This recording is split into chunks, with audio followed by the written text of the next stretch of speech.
Aujourd'hui, je voudrais vous raconter l'histoire de mon enfer dans le Yukon. J'étais avec mon grand-père et des choses étranges se sont produites là-bas. Il y a environ 3 ans, alors que j'avais 18 ans, j'avais décidé que je voulais prendre une année sympathique avant de commencer l'université, histoire de faire un peu d'introspection. Et bien, quand j'en ai parlé à la maison, mon père a vu ça comme une bonne opportunité. Vous voyez, mon grand-père, Bjorn, voulait que je passe plus de temps avec lui depuis déjà quelques temps maintenant. Il voulait que j'en sache plus sur mes origines et mon héritage. Mon grand-père est l'homme le plus coriace que j'ai jamais vu de ma vie. Un exemple. Quand j'avais 15 ans, ma famille m'a emmené au ski à Jasper.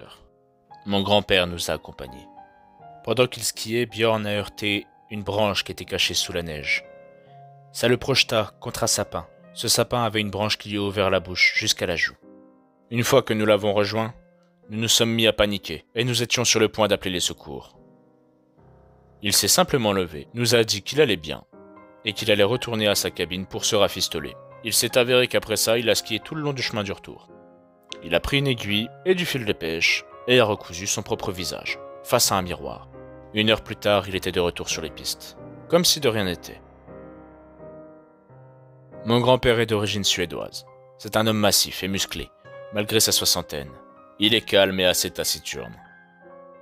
Il habite seul, dans une cabine, au milieu de nulle part, à un moment de sa vie où la plupart des autres seraient à la retraite, bien au chaud dans leur maison. La principale raison pour laquelle je n'étais pas allé plus tôt avec lui est que ma mère était terrifiée à l'idée que je parte là-bas pendant un certain temps. Mais mon père a fini par la rassurer, en lui disant que je serais bien protégé et que je n'étais plus un enfant. Après un certain temps, ils se sont mis d'accord, et j'ai obtenu l'autorisation de partir avec lui.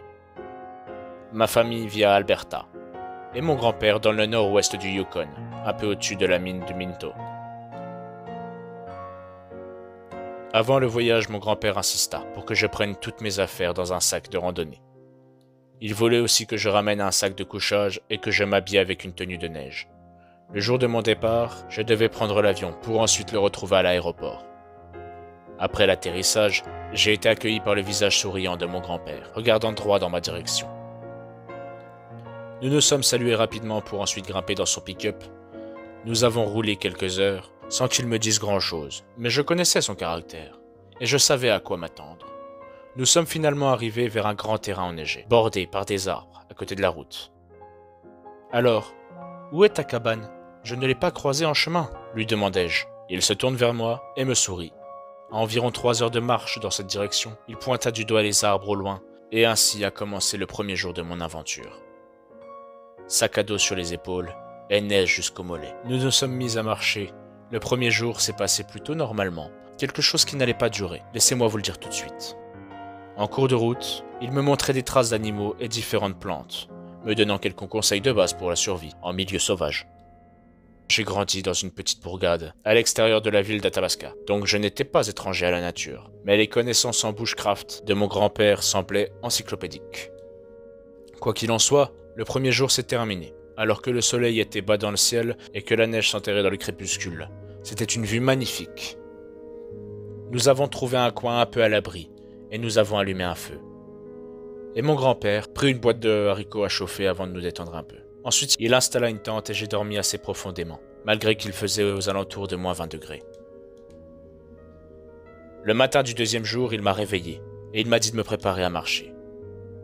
Nous ne pouvons pas rester ici plus que nécessaire. Ces bois sont dangereux, m'a-t-il dit, alors que j'étais en train de ranger mes affaires dans mon sac. Puis nous sommes partis maintenant. Laissez-moi vous dire qu'il n'y a rien de plus fatigant que de marcher dans une neige qui vous arrive jusqu'aux genoux, au milieu des bois pendant des heures et des heures. J'aime à penser que je suis en forme, mais au moment où nous avons fait une pause environ 4 heures plus tard, j'étais sur le point de mourir. Mon grand-père, par contre, ne semblait pas dérangé. C'est à ce moment-là que j'ai commencé à remarquer certaines choses. Pour tous ceux qui ont passé du temps dans les bois, vous savez que c'est un endroit vivant. On y entend parfois des bruits ou des oiseaux, mais pas ici. Ici, tout était silencieux. Un sentiment étrange quand vous savez que l'absence de son dans une forêt n'est généralement pas un bon signe. Le malaise était quelque peu compensé par le fait que j'étais épuisé de fatigue, et que mon grand-père était toujours aussi serein. Bientôt nous étions repartis. Après quelques heures de marche, j'ai remarqué une étrange petite grotte en bas de la colline sur laquelle nous nous trouvions. L'ouverture présentait des stalactites suspendues et quelques os éparpillés à côté de l'entrée. Je me suis tourné vers mon grand-père et je lui ai demandé s'il fallait s'en inquiéter. Non, tant que nous partons avant la nuit, cela n'aura pas d'importance, m'a-t-il répondu nonchalamment en reprenant sa marche. Lorsque nous nous sommes finalement installés pour la nuit, mon grand-père m'a dit de l'attendre. Il est ensuite parti chercher du bois de chauffage pour que nous puissions préparer le dîner. Tandis que j'étais assis sous un arbre, je le regardais si loin, et me laissant seul dans la lumière déclinante du jour, au fur et à mesure que mon grand-père s'éloignait. Je n'ai pas pu m'empêcher de remarquer à quel point les bois étaient étrangement suffocants. J'avais déjà passé des jours à camper, parfois avec des amis, et d'autres fois seul, mais ici c'était différent. Peut-être était-ce le calme, ou le simple fait d'être loin de tout. Était-ce à cause de la façon dont les conifères chargés de neige semblaient se fondre dans l'obscurité croissante, formant des formes étranges dans cette lumière tamisée? Quoi qu'il en soit, j'ai commencé à devenir nerveux. Ce genre de malaise qui vient quand on a l'impression d'être observé, même si on se croit seul. Avant que je me mette à trop cogiter, mon grand-père revint, d'un pas lourd du milieu des arbres, un paquet de branches cassées sous le bras. Il s'est mis à me montrer comment allumer un feu sans allumette, ni briquet, et assez tôt. Nous avons eu un bon petit feu de camp. Ce n'est que lorsque la chaleur du feu m'a frappé que j'ai remarqué à quel point il faisait froid. Mes mains étaient rigides et de légers frissons me parcouraient le corps. Nous devrions atteindre la cabine à peu près à 7 heures demain si nous continuons ce rythme, dit-il. Avant d'aller plus loin, je veux que tu comprennes ce que je vais te dire. Les choses sont différentes ici. Et si je te demande de faire quelque chose, je m'attends à ce que tu m'écoutes, c'est compris ? J'ai hoché la tête, et je lui ai dit que mon père m'avait déjà prévenu de ça avant que je parte. « Oh, qu'est-ce qu'il t'a dit ?»« Juste que je devais écouter, pour rester en sécurité, » ai-je répondu. « Ah, c'est bien, » dit-il. Il ne m'a rien dit d'autre pendant le reste de la soirée, et j'étais trop fatigué pour lui poser des questions. Malgré mon épuisement, je suis resté éveillé pendant un bon moment, regardant le ciel et écoutant le doux crépitement du feu. Je ne sais pas pourquoi, mais je n'aurais dû avoir aucun problème à dormir après cette longue journée de marche. Mais malgré tout, je suis incapable de m'endormir, même après que la lune se soit levée. C'est à peu près à ce moment-là que j'ai entendu quelque chose dans la forêt.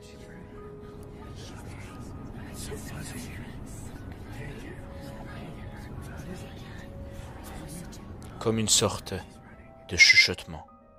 Au début, j'ai pensé que c'était juste le vent, mais en regardant la cime des arbres, j'ai compris que ce n'était pas le cas. J'ai essayé d'écouter, mais je n'ai pas pu comprendre de quoi il s'agissait. C'était si faible. Je me suis assis, et j'ai regardé autour de moi s'il s'agissait d'autre chose. Ou si peut-être mon grand-père avait marmonné dans son sommeil. Mais ce n'était pas ça. Le sommeil me rattrapa.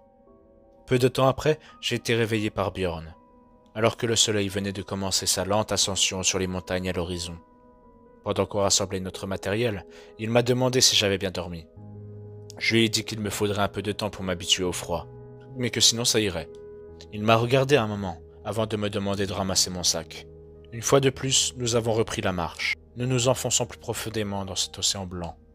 Le 3e jour se passa sans incident.